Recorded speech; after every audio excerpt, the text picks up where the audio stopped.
rato hablamos del Parlasur y de que para qué sirve ese organismo. Bueno, yo les quiero contar sobre la ley de alquileres, que está en el Congreso. No voy a ser transversal acá porque lo está frenando el gobierno y un sector del gobierno. Hace 3 años, se cumplen 3 años de la ley de alquileres, que es una desgracia para quienes quieren alquilar y para quienes tienen una propiedad ponerla en alquiler. Nunca se vio un mercado tan roto como actualmente. Incluso habían propuesto y anunciado que le iban a arreglar, la iban a meter a la ley en el taller, admitiendo que estaba mal y que entonces eso iba a facilitar las cosas. Eso no pasó.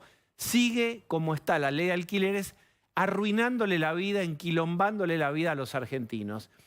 Damián Dipache, ¿cómo estás? ¿Cómo estás, Diego? ¿Cómo les va a todos? ¿Qué números tenés para contar cuál es la situación? Mirá lo que de esta traje. ley? Traje muchísimos números, muchísimos datos de efectivamente qué es lo que generó la ley de alquileres en tantos propietarios como inquilinos, ¿no?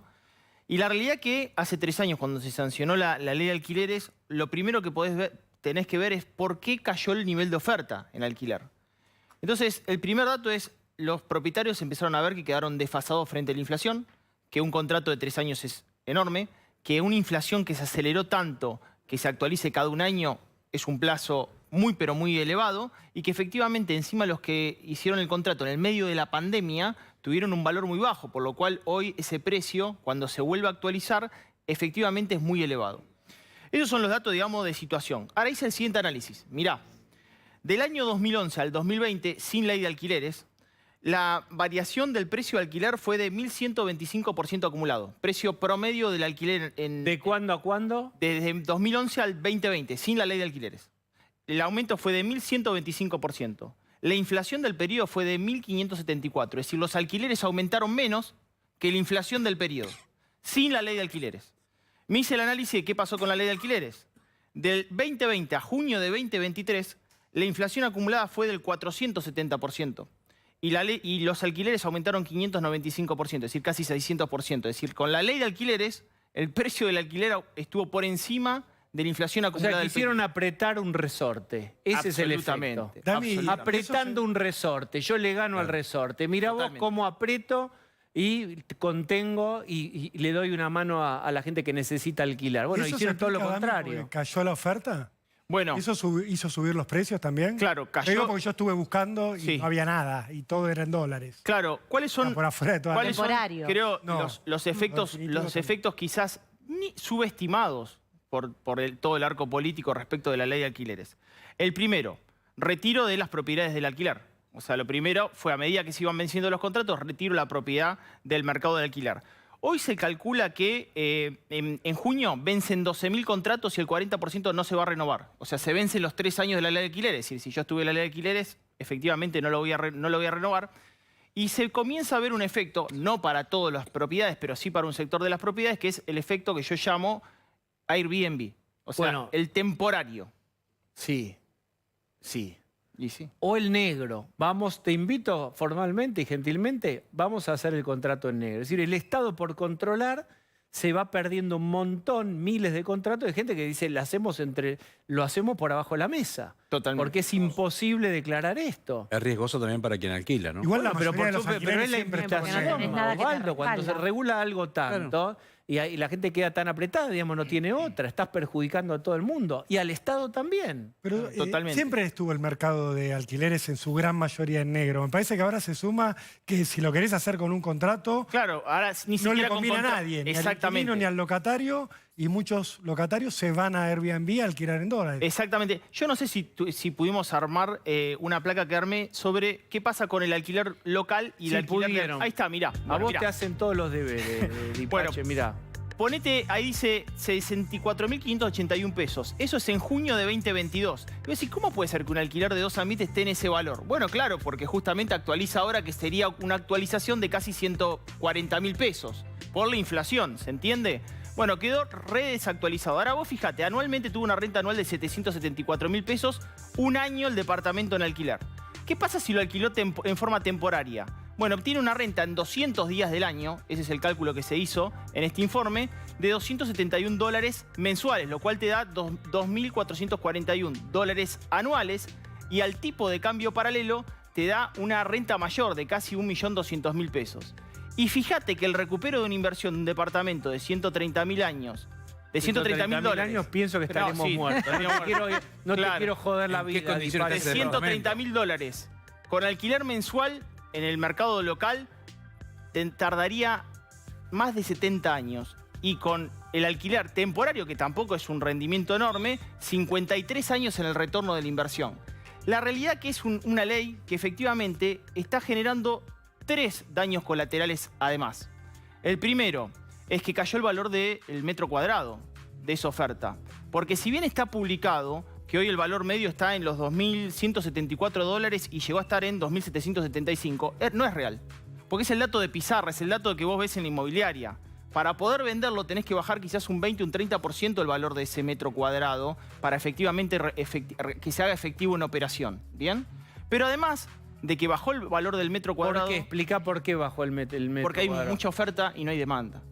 Porque nadie... Porque no la gente que tiene para alquilar y no lo puede alquilar, tiene el reloj que le corre de las expensas, de los gastos fijos, en un momento se hace una pelota de plata y, bueno, nada, sacárselo de encima y empieza a bajar el precio. Y aún así no tiene comprador muchas veces. Exactamente, no tiene comprador. Por eso está bajando el precio, porque por más que lo quiera poner en venta, no tiene comprador. Por eso muchos dijeron, bueno, lo saco de la venta y lo pongo en alquiler temporario, que por lo menos me da una renta mayor. Y tengo menor riesgo porque lo alquilo por una semana, lo alquilo por días. Entonces el riesgo es menor y el nivel de renta es mayor. Ahora, ¿cuál es el otro efecto colateral que está generando la ley de alquileres? Bueno, que el stock de departamentos también en alquiler ha caído a tal nivel que efectivamente en la ciudad de Buenos Aires a la fecha pasó de 20.000 inmuebles en alquiler en la ciudad de Buenos Aires a solamente 1.500. Y hay barrios donde directamente no hay oferta. Directamente. El otro día apareció, es como si yo no estuviera en las noticias. El otro día vi en las noticias que antes de gente que reservaba sin ver el departamento. Sí, hay muchísimo. Te lo seño igual, pero si no lo viste, no importa. Como Yo lo no hice. hay, te lo seño. Yo lo hice, ¿eh? ¿Vos hiciste eso? yo reservé. Contá a la cámara la experiencia de enseñar a ciegas. En vez de citas ciegas, es alquiler a ciegas. Es ¿Cómo que es? vos empezás a ver los avisos y cuando mandás la consulta o querés llamar, ya el departamento no está más en alquiler. Entonces, lo que tenés que hacer es directamente reservarlo, viendo la foto. Porque si esperás a ir a verlo, el departamento desaparece. Pero aparte, Rolo, en la búsqueda que vos decís, generalmente también hay videos. Entonces vos haces una mirada con el video, mirás la foto, Igual te ¿no? digo que la diferencia... No, pero claro, porque con el gran angular que te lo toman, pero vos ves un videíto y si en decidís. Tinder te engañan, Vamos. imagínate lo No que sé, es. eso sabrás vos, Diego, pero digo, Yo no yo lo solo sé. busqué departamento. Y la No realidad se puede... es esta, que cuando buscás y querés alquilar, ya no está más en alquiler. Hay Desaparece. mucha gente que se ríe con lo de Tinder. Sí. Está todo el mundo riéndose de Y Tinder. sí, Bueno. yo solamente busqué departamento. Ah, bueno. Pero Puedo dar digo, la experiencia de eso. No, lo que digo, fuera de chiste, la gran mayoría de la oferta está en dólares. Pero no por Airbnb. Te ponen alquiler temporario. Claro. Cuando llamás, es temporario por un año. Y te alquilan en dólares. Claro. Te piden 500 dólares, 1.000 dólares. Eso también ha pasado. La oferta dolarizada de los departamentos también es real ante la evolución de la inflación. y pero la querido, si el otro día mostramos en una nota a un señor que vende zapatos en el microcentro y los tiene en dólares. Claro. ¿Y un alquiler cómo vas a hacer? ¿Cómo actualizás eso? Ahora, la gran pregunta es, ¿está funcionando el taller que arregla la ley de alquileres o están en cualquier cosa en el Congreso? ¿Por qué está tapada esa ley? ¿Quién me puede explicar? No. ¿Dónde está la Porque Yo te traba? digo, no no, hay- el no hay- kirchnerismo está defendiendo esta ley. Es más, el kirchnerismo está diciendo, si vuelve la derecha, te van a cambiar la ley de alquileres y no vas a poder alquilar nada. Como si el estado de situación no fuera el que estamos Claro. contando acá, de que no hay mercado. Bueno, la directamente. famosa Entonces, frase- el kirchnerismo dice, si vuelve la derecha, te va a cambiar la ley de alquileres, dejemos esto como Vos está. fíjate, O sea, la evidencia no modifica la creencia. No, y Vos hay decís, algo- pero che, mirá, Sí, si claro. no hay el departamento, estropeaste con el mercado. Ah, si viene la derecha va a estropear el mercado. Pero está estropeado. Hay algo más que es que Leandro Santoro, que es precandidato a jefe de gobierno porteño, no presentó un proyecto, tengo entendido, pero está diciendo que hay que regular Airbnb.